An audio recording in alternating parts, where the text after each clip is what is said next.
రాకుండా పోయిందో వాళ్ళు చెప్పుకొని విజయోత్సవాలు చేసుకోవచ్చు. మేమైతే అటువైపు వెళ్ళలేదు. కానీ మా ప్రజలందరూ ఏం మాట్లాడుతున్నారో, అసలు ఏం జరుగుతుందనే విషయంలో టెన్షన్తో ఎదురు చూశారు. దానికి మన వాళ్ళకి సమాచారం ఇవ్వడం కోసం ఇదంతా జరిగింది.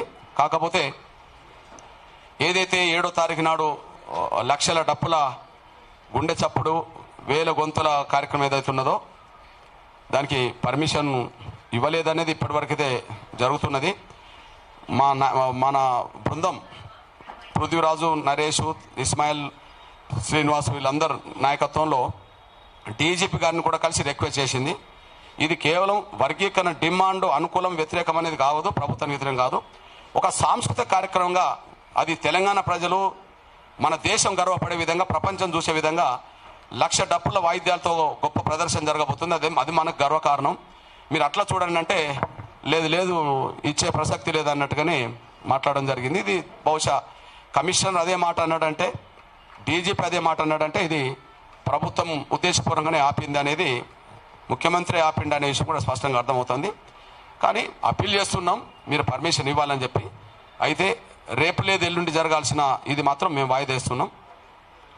ఏదైతే 7వ తారీఖు నాడు ఉందో, 7వ తారీఖు నాడుకు సంబంధించిన కార్యక్రమం అందరూ ఒక బాధాకరమైన విషయం ఏంటంటే వేలాది వాహనాలు బుక్ చేసుకున్నారు. బహుశా 7కు బుక్ చేసుకుంటే మళ్ళీ 8కో 9కో రమ్మంటే వెంటనే రాలేరు కదా. అది చాలా మాకు బాధే. కాకపోతే మేము ప్రభుత్వంతో ఘర్షణ కోరుకోవట్లేదు కాబట్టి ప్రభుత్వం ఒక సాంస్కృతిక కార్యక్రమంగా భావించుకొని ఈ వర్గీకరణకు సంబంధించిన అంశంతో సంబంధం లేకుండా ఇది దేశంలో, ప్రపంచంలో ఎక్కడ జరిగిన ఒక సాంస్కృతిక కార్యక్రమంగా అది మన తెలంగాణ ప్రజలకు, హైదరాబాదుకు, మన దక్షిణాదికి, తెలుగు ప్రజలందరూ గర్వకారణంగా నిలబడే ఒక గొప్ప కార్యక్రమం. దానికి పర్మిషన్ కోసం మళ్ళీ కోరుతాం. 7వ తారీఖు నాడు పెట్టేది మాత్రం అది మేము వాయిదేస్తున్నాం. మళ్ళీ ఒక అనువైన ప్లేస్ను 10 రోజులకో 15 రోజులకో ఖచ్చితంగా తేదీ రేపెల్లుండి మళ్ళీ డిక్లేర్ చేస్తాం. కానీ మళ్ళీ ప్రభుత్వంతో ఒకసారి మాట్లాడి ఖచ్చితంగా పర్మిషన్ ఇవ్వండి అని చెప్పి మేము కోరుతాం. రేపలేదు ఎల్లుండి నిర్వహించదలపెట్టిన ఆ కార్యక్రమాన్ని ప్రస్తుతం అయితే వాయిదేస్తున్నామని చెప్పి ప్రజలు గుర్తించాలని చెప్పి నేను విజ్ఞప్తి చేస్తున్నా. అయితే కార్యక్రమం వాయిదేస్తున్నాం కానీ డప్పుల కొనుగోలు మాత్రం ఇంకా వేగవంతం చేయాలని కోరుతున్నా.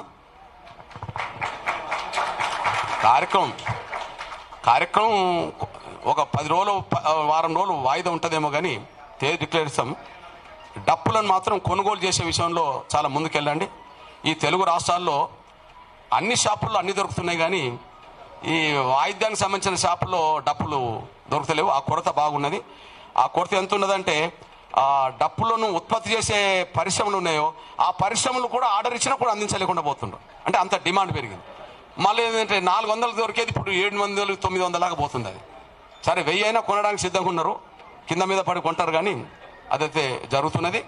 దయచేసి డప్పులు కొనే విషయంలో ప్రతి ఇంటికి డప్పు కొనే విధంగా ప్రతి గ్రామంలో ఉన్నబడే కార్యకర్తలు, నాయకులు, ప్రజలందరూ కలిసి ఇంటింటికి డప్పు కొనుక్కొని రెడీ పెట్టుకునే విషయంలో మాత్రం మీరు సిద్ధంగా ఉండాల్సిందిగా ఎప్పుడైనా జరుగుతుంది. ప్రపంచం మొత్తం మన వైపు చూసే విధంగానే ఆ ప్రదర్శన జరగబోతుంది. ఖచ్చితంగా దానికి సిద్ధంగా ఉండాల్సిందిగా నేను కోరుతున్నాను.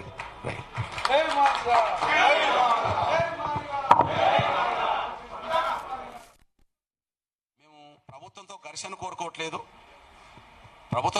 కోరుకోవట్లేదు కాబట్టి ప్రభుత్వం ఒక సాంస్కృతిక కార్యక్రమంగా భావించుకొని ఈ వర్గీకరణకు సంబంధించిన అంశంతో సంబంధం లేకుండా